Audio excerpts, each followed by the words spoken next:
والله يدعو إلى دار السلام ويهدي من يشاء إلى صراط مستقيم.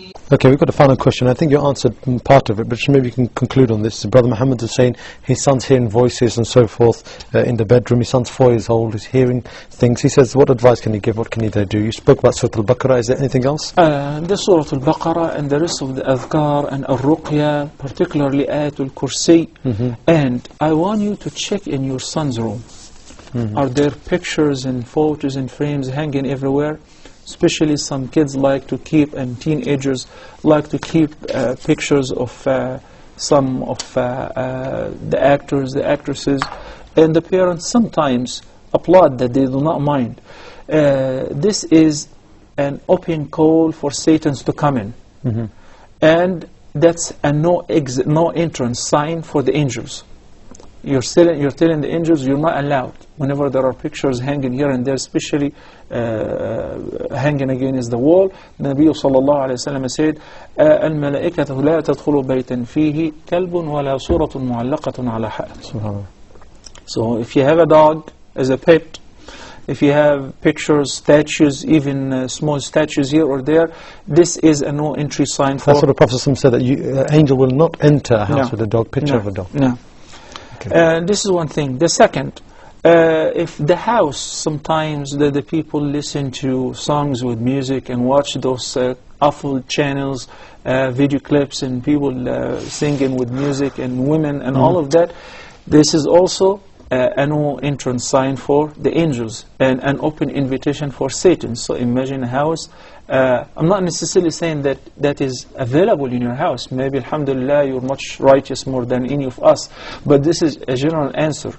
Once one of my colleagues, who was my colleague in middle school and so on, he came to me once and he said that he's seeing things and he feels that he's possessed by the jinn and his life has become miserable. So when I went to visit him, I saw the pictures everywhere, and records of singers and dancers. So I said, look, the first step in the remedy is we have to get rid of all of that. And subhanAllah, in a month period of time, after he got rid of that and he started making wudu and praying on time, things have become straight and his life was straightened and he became a very ordinary person.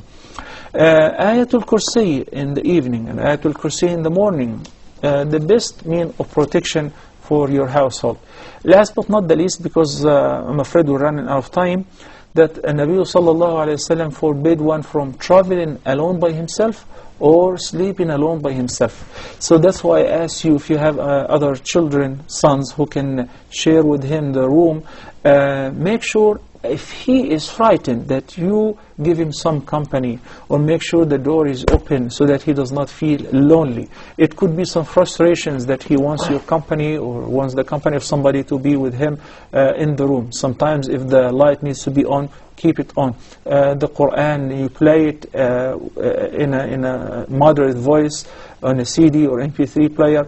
All of that helps, inshaAllah. But most importantly, al-adhkar and al-ruqya, and before your son goes to sleep, you can recite and mu'awwidhat twice, and you blow and you wipe by your hand over his head and his entire body by the leave of Allah. Inshallah Azza Jal, he would not have any problem afterward.